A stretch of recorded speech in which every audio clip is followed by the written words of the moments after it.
ఇంకొక అబ్బాయి ఇద్దరు కలిపి మా ఊరు రావడం భీమవరం రావడం జరిగింది. నేను తప్పనిసరిగా వస్తానని చెప్పాను. కానీ అమలాపురం గ్రామం ఎక్కడ అడిగితే పలానా చోట చెప్పి నేను వస్తానని చెప్పాను. కానీ నాకు అనుకోకుండా హైదరాబాద్ లో వేరే కార్యక్రమంలో ఉన్నా.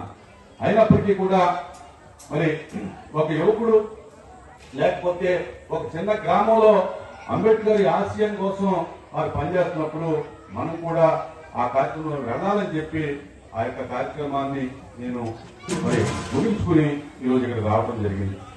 ఈరోజు చూసినప్పుడు అనేక మంది పెద్దలు మన బాధ్యతగా శ్రవణ్ కుమార్ గారు కానీ, రమేష్ గారు కానీ, అలాగే ఇంతకనే మరి మాజీ సిఐడి డీజీ గారు ఆ యొక్క సునీల్ కుమార్ గారు కూడా వచ్చేదారని చెప్పి తెలిసింది. వారికి కూడా నా నమస్కారాలు. ఇంచేతంటే వీరందరూ కూడా ఏదో ఆశించో లేకపోతే వారి గౌరవం కోసమో వారి మర్యాద కోసమో ఇక్కడ రాలా. ఎంచేతంటే జడ్జిగా ఆయనకు ఒక గొప్పతనం ఉంది, అలాగే రమేష్ గారికి ఒక ఉద్యమకారుడిగా ఆయనకు ఒక గొప్పతనం ఉంది, అలాగే నాకు ఒక రాజ్యాంగ పదవిలో ఉన్నట్టు నాకు గౌరవం ఉంది. ఎన్ని గౌరవాలు కూడా డాక్టర్ బిఆర్ అంబేద్కర్ వాళ్ళు వచ్చినాయని చెప్పి గుర్తించుకోబట్టే మేమందరం కూడా ఇక్కడ రావటం జరిగింది. కనుక అందరూ కూడా ఆలోచించుకోవాల్సింది ఏంటంటే మనం ఏ పదవిలో ఉన్నా, ఎంత గొప్పగా ఉన్నా, ఈ సంఘంలో ఎంత గౌరవప్రదమైనటువంటి వృత్తిలో ఉన్నా మనం కేవలం ఆయన దయ వల్ల మాత్రమే ఉన్నామనేటటువంటి విషయాన్ని మనం గుర్తు చేసుకోవాలి. ఆయనే కనుక లేకుండా ఉంటే కనుక ఈ రోజున నేను ఇక్కడ మరి శాసన మండలి చైర్మన్ గా లేను, అలాగే జడ్జి గారు ఆయన లేరు, విద్యావంతులైనటువంటి రమేష్ గారు లేరు, అనేక మంది పెద్దలు అనేక మంది గౌరవప్రదమైన వృత్తిలో ఉన్నటువంటి అందరూ కూడా మరి ఈ సంఘంలో ఎక్కడుండే వాళ్ళు అనేది ఒకసారి ఆలోచించుకోవాలి. ఎక్కడో ఊరికి దూరంగా ఉన్నటువంటి మనం ఈ రోజున నడిబొడ్డుగా ఉన్నటువంటి ఈ ప్రాంతంలో మరి సుమారు 10 కిలోమీటర్లు ఊరికి చేశారంటే ఆ ధైర్యము, ఆ శక్తి, ఆ ఆలోచన, ఆ అవకాశాన్ని ఇచ్చినటువంటి మహానుభావుడు డాక్టర్ బిఆర్ అంబేద్కర్. ఇవన్నీ కూడా కేవలం మనకు ధనంతో రాలా, లేకపోతే మన బలంతో రాలా, కానీ ఇదంతా కూడా మన బుద్ధితో వచ్చింది. మన ఈ బుద్ధి రావటానికి, ఈ చదువు రావటానికి కారకుడు డాక్టర్ బిఆర్ అంబేద్కర్ అని చెప్పి మనందరూ కూడా గుర్తు చేసుకోవాలి. అందుచేతనే ఈ రోజున ప్రతి గ్రామాన్న మరి ఈ విగ్రహాన్ని ఏర్పాటు చేసుకున్నామంటే అది ఒక విగ్రహం మాత్రం కాదు.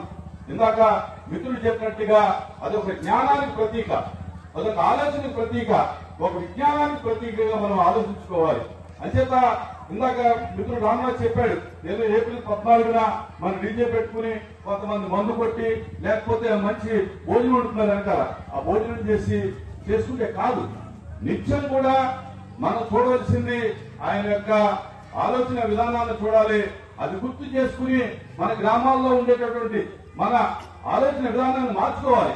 మన గ్రామంలో ఉన్నటువంటి ఇతరులు ఎలా బతుకుతున్నారు, ఎందుకు వారికి సంపద ఉంది, ఎందుకు వారికి మరి యొక్క సంపద ఉంది, ఎందుకు వారికి అధికారం ఉంది, ఎందుకు వారికి ఆస్తి ఉంది అనేటటువంటి ఆలోచన చేయాలి.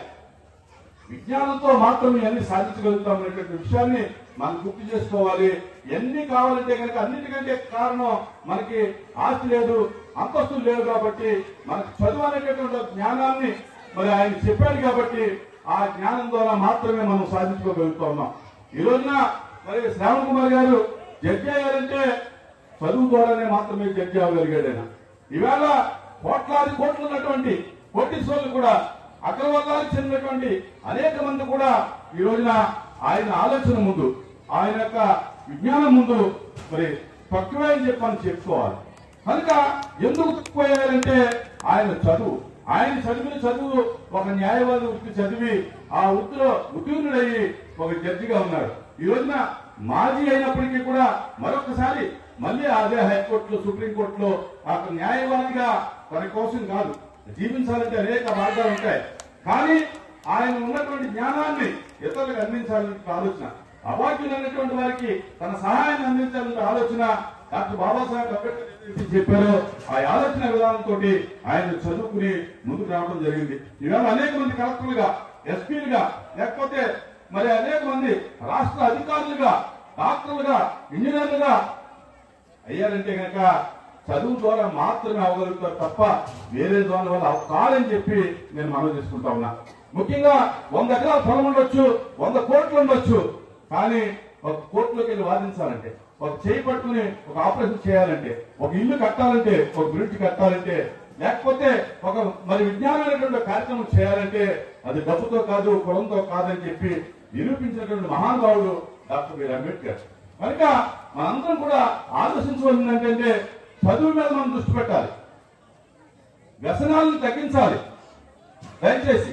అంచేత మాకేమొచ్చు లేకపోతే